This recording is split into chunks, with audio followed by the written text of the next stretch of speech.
Hello the YouTubes, Ash back once again. It's Sunday, it's another Depressed Dad video.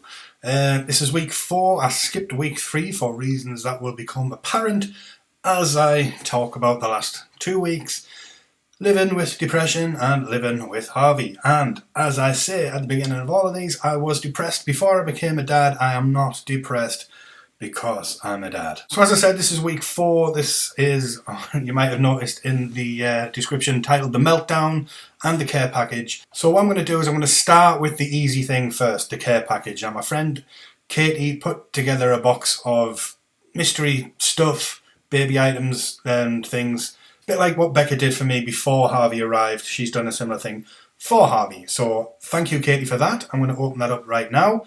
I haven't got a clue what's in this. Becca's opened it, but I was elsewhere. So yeah, we'll see what it is. Katie implored me not to call it Katie's box, so I've opted for Katie's care package. Kind of see why she said that, but I had to say it at least. So here it is, Katie's care package, boxed in a nappies box, because why not, eh? Right, let's see. First out is, ooh, these aren't for Harvey. These are for me. Or probably Becca. Lily O'Brien's Desserts Collection. Collection of the world's best loved dessert recipes and scrumptious mouthfuls of chocolate deliciousness. I can see me and Becca fighting over them. So you've caused a domestic with the first thing out of the box. Cheers, Katie.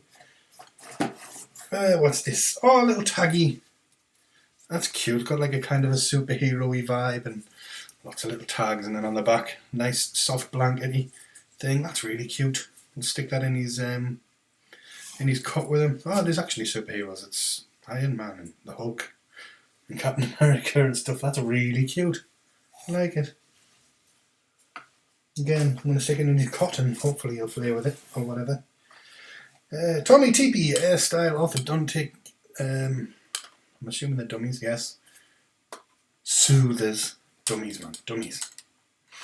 Cool. He only has the one that he really likes at the minute, so hopefully we'll find something else that he does like in case we ever, God forbid, lose that one dummy. Jesus. The thought. Metanium Nappy Rash Ointment. That could be for me. Well, I'm assuming it's for Harvey. Always useful, always handy. A pack of wipes. Huggies wipes. Because you're going to need wipes. You can never have too many wipes, especially the way I use them when I'm doing a nappy change. I'm like a magician, just except they don't come out of my sleeve. Oh dear Lord. Oh Katie, I love you forever. A little bottle of Hendrick's gin. I've been dying to try this stuff for months, years, and now I can. Oh, love you. What's this? Snuffle Babe Vapor Rub. Definitely need that because he has got the sniffles, something chronic at the minute. It's awful. A box of ibuprofen, which I'm going to run upstairs and give to Becca right now because she's struggling with a massive headache. This is class. Little Captain America vest thing. So cool. It's a little big for him at the minute, but he will definitely be wearing that. Poor kid's just going to grow up hating superheroes. I can see it coming because we're just going to throw Marvel and DC at him for all of his life. Right, and the last thing out is this. Mugs of Distinction. Where it's got HRH on the top, which of course is Harvey's initials. Let's have a look what it is.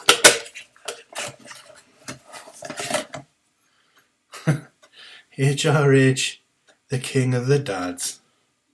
Awesome. That's a class little care package, I love it. Especially the gin. Gin. So thank you very much, Katie, that was awesome. Better than I even expected it was going to be. So anyway, let's crack on with Depressed Dad Week 4. And now, as I said at the beginning, I missed Week 3, and that is because of the titular meltdown. Let's just rewind back to Saturday, not yesterday, the week before. Now, one of my big triggers for depression is things not going the way that I had them in my mind. And it can be anything. It'll be so insignificant, just one tiny little detail, and it'll trip me and I'll go into a mood.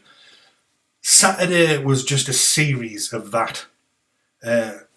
Thing after thing after thing just didn't go right, from just little tiny things like Minnie stayed over on Friday, I took her home, there was nobody in.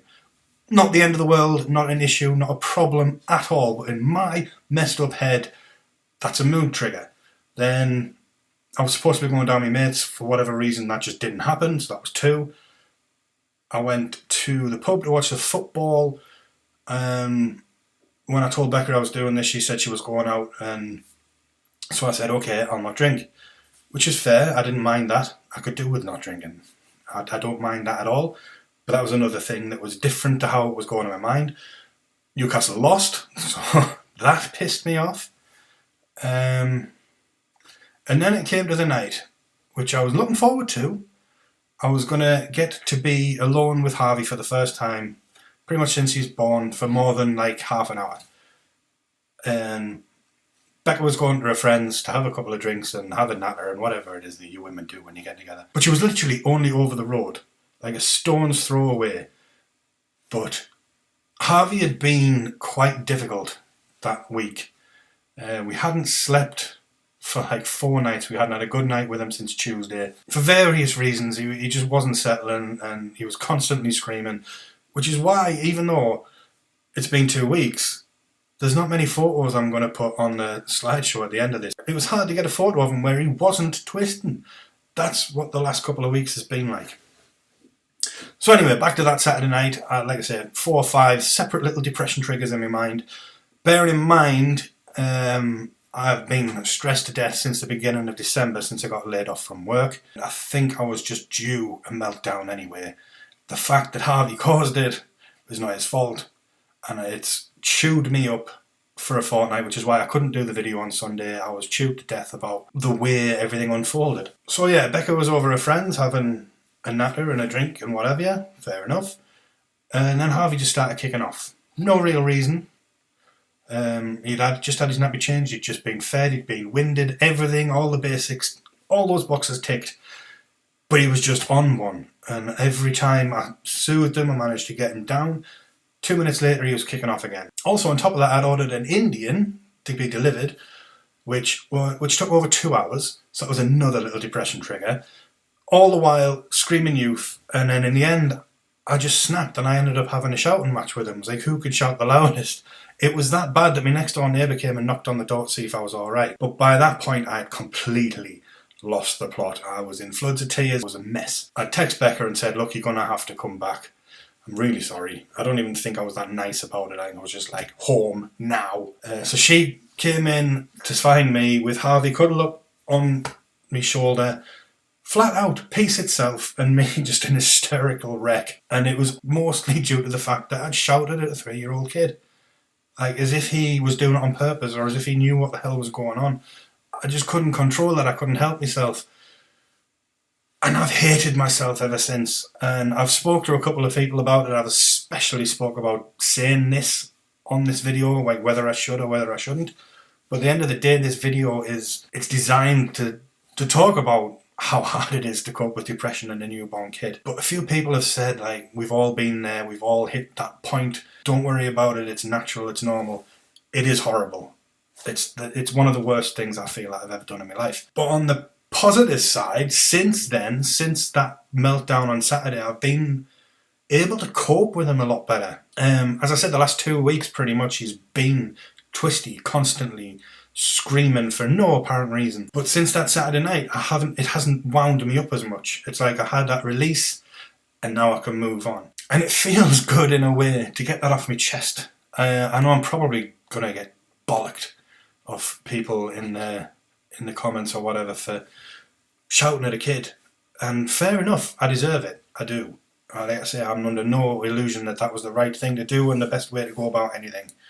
But there's no point in me doing these videos if I'm not going to be honest about it. So anyway, he's calmed down a lot the last couple of days. We've changed his food again. We've got him on the Aptamil Comfort, which aids colic and reflux, and that seems to be doing the job. We don't even need the Infocol anymore.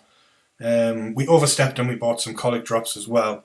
but we're not putting the colic drops in the comfort food because it just seems a bit like overkill.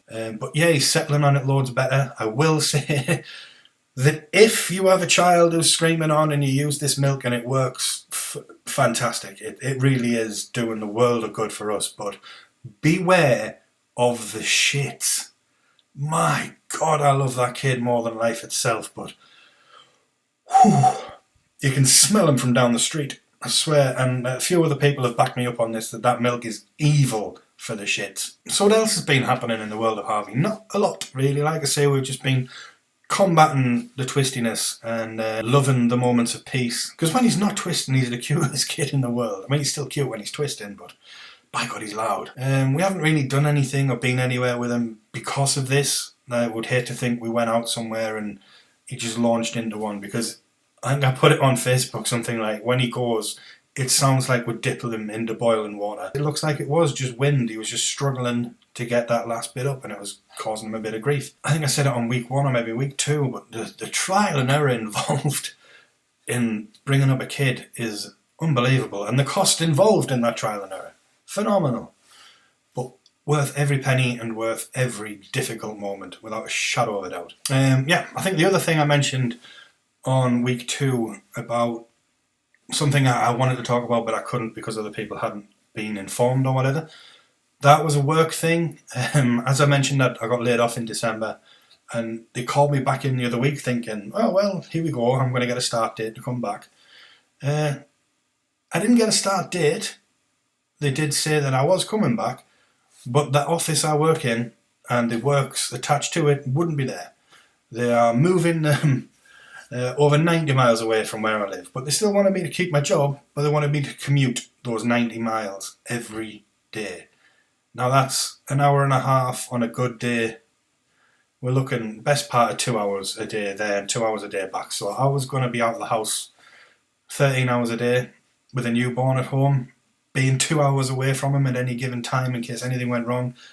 This is just an absolute non-starter for me. Absolutely no way in hell would I even entertain that idea. A couple more meetings transpired since then, and now we've got to the fact where we have agreed to part ways. I couldn't realistically do that. They were throwing money at me, they were throwing other ideas, nights out and things like that, which is fair enough. It made me feel good, it made me feel like I must have been doing my job alright if they were willing to keep me on and throw more money, but it's the timing sucked. You know, with a newborn at home, I didn't want to do it. What's happening is I'm going back to work tomorrow and I'm working my notice out, which is basically either till I find a new job or until that place closes down and they move it. So whichever comes first. Which is good for me because it means I now know I've got money coming in again. I can stop panicking, I can stop stressing. Again, depression triggers. Now I've just got to deal with the fact that I'm going to be out the house 10 hours a day with a little one at home, and that's going to take a bit of getting used to. It's going to be interesting to see how the next week goes, being out of the house more often than not. Come back on Sunday and find out if I've managed to cope, if the depression levels are rising again. Just for note, I'm not on any medication anymore. I knocked all that on the head. So I think that's why meltdowns are likely to happen, especially if I'm not addressing them at the time. Like the last one, it's just going to build to a crescendo, but I'm hoping that everything just keeps ticking over normal and nice and I don't have to get wound up and there'll be no more shouting matches with a little 3-week-old or whatever he will be at the time. So that is Depressed Dad Week 4, the meltdown and the care package. Let me know what you thought in the comments below. If you think I'm a horrible human being for shouting at my child, which obviously I do, or if you've been there yourself, let me know, and let me know if it's something that still affects you or whatever. Or just tell me anything if you enjoyed Katie's care package and if you're jealous of the Hendrix gin. Ha! And here's the latest batch of Harvey-based photography. A couple of good ones in there, I think, anyway. But then again, I would think that. I took them and he's my kid.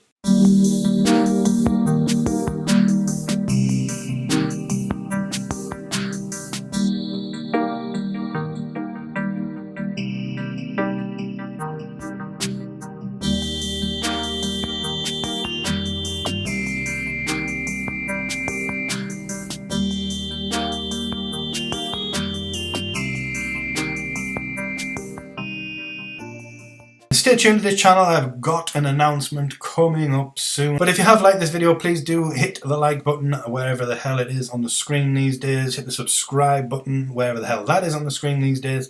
And tell your friends, tell your family, but don't tell me mum. And I will see you next time.